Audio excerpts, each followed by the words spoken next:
Welcome back to the show. Okay, I got my blood flowing now, and you know, one of the most important components of our health, of course, isn't simply just doing exercise. It's what we put into our bodies, and I think we forget about that a lot, especially, when we go shopping, not looking at the labeling. But what should we be putting in our bodies? Well, I think there's something called gut microbiome that could help. And Kelly Ryde is a registered holistic nutritionist at Rooted Family Wellness. She joins us to talk about just that. Welcome, Kelly. Thank you so much for having me. It's great to have you here. So, what is gut microbiome? Describe it for us. Okay, yeah, it's a pretty trending word right now. Okay. But a microbiome is essentially, it's like a community of bacteria and fungi and, protozoa that live in and on our bodies. So we have in our mouth, on our skin, and in our gut. Okay. And our gastrointestinal tract is actually lined with these, and the vast majority live in our large intestine. And so when they say gut microbiome, they're referring to that community there in the large intestine. And so they're actually likening it now to an organ simply because it exerts so many health effects on the body. So what effects do we have in what we eat on those microbiomes within our body? Well, so there's a lot of ways that the microbiome can be influenced. And I'm just going to step back a little bit because it all starts when you're a baby. So, Take me back. Yes. Take me back, In Kelly. the womb, it's actually a sterile environment. And so it's not until the point when we're born that we actually start to get colonized by different bacteria. It's kind of like a land rush by all these species to this new territory. Interesting, okay. And so the method of birth will determine whether it's, cesarean section or a natural birth, what bacteria start to, proliferate the gut. And so beyond that, what milk the baby's given. Is it breast milk? Is it formula? Right. And then from that point on, it's the food. And diet is absolutely the foundational piece because foods that are introduced too soon to a baby can actually be a detriment to the microbiome because it'll shift it away from the good bacteria that we actually want to see. And in that point in time, it's supposed to be training the immune system. So there can be long-term health consequences. Right. So we're going to talk about the good things we can put in our gut. But what are some of the worst things we do to our gut? Well, so I think we all have a general idea of, what's good and what's bad.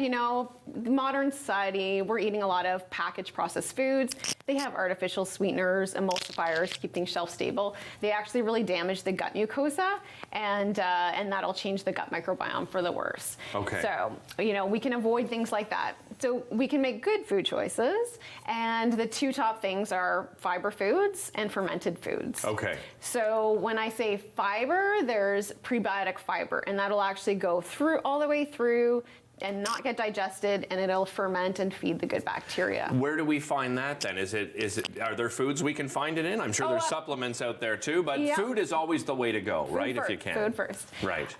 So some examples would be garlic, onions, asparagus, cabbage, broccoli, inulin, things like that. Okay. So, yeah. All right. Well, what have you brought along with you here today? So fermented foods is actually the way to go because we really want diversity in the gut bacteria because all the bacteria play different roles. So digestion, immunity, metabolism, our neurotransmitters, so many far-reaching effects. So fermented foods is shown to be the way that you're going to get that diversity. So this is something you can actually do at home really easily, is make your own sauerkraut, and it's a fermented food. And it is really easy. Listen, I married a German. We eat sauerkraut, let me tell you. Okay, well, there's only 2 ingredients necessary. I know. So you can't go, It's the easiest thing, and people buy it, right? And it's expensive. It can be, for sure. Yeah. So what are the 2 ingredients? Obviously the cabbage. Cabbage and sea salt. So this is just an add-on. I mean, you can add in some spices after if you want, just to flavor things up. That's just some caraway seeds. But yeah, so really you just need to shred up cabbage, and you just need to get it all in a bowl, work at it until all the fluids start to release with the salt in there. And then you're just gonna put it in a jar? Put it in a jar. Well, you want the air exposed. You want to expose it to air and give it about a week. But the cabbage needs to be submerged under the brine. So because otherwise, if the oxygen's really getting in there, you're going to create mold. But so as long as the brine's above the cabbage, you leave it, and you can taste it along the way, and when it's to your liking, then there you go. That's the fun of it. You can manipulate it a little bit to your liking. Now, my wife is going to kill me because we call her the Wiccan in our family, right? Because she likes to do everything, homemade and by hand, and she makes her own kombucha. Oh, yeah. And this is something else that you really suggest, right? Yes. Right? And I mean, not everyone's going to make it. There's a lot of product out there now available as well, right? Because some people, you know, the natural kombucha on its own don't necessarily like the flavor, but you know, they've put in flavor to so many of them now, right? Yeah, that's true. But also what's great about making it at home is that you can adjust it to your liking, and you can do a second fermentation through that, where you start to add your own fruit. You can, you know, pineapple and basil, or, you know, some berries. And so you can actually make it really tailored to how you like it, which is a lot of fun.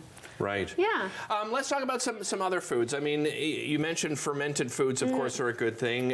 You talked about some of the, you know, the garlic and the onion and asparagus. Yeah, what other foods do you recommend? Like, what should my plate look like? Oh, so okay.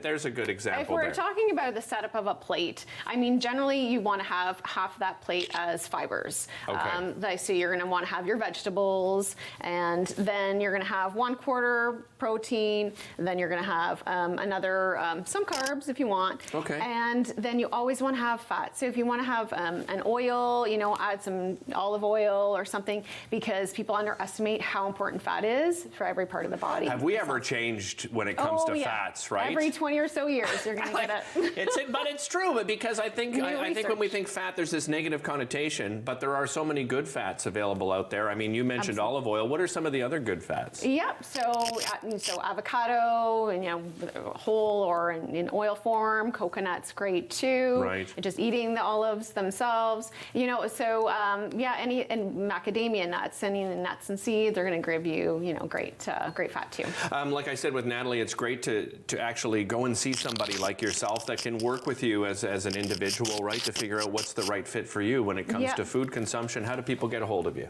Well, they can go to the website for rootedfamily.ca, and all of our practitioners, including myself, are on there, and they can reach out and book an appointment directly on the website. All right, terrific. Yeah. Kelly, thanks so much for joining us. No, really appreciate it. Don't go away. Lots more coming up here on Daytime Ottawa on Rogers TV. Don't go anywhere.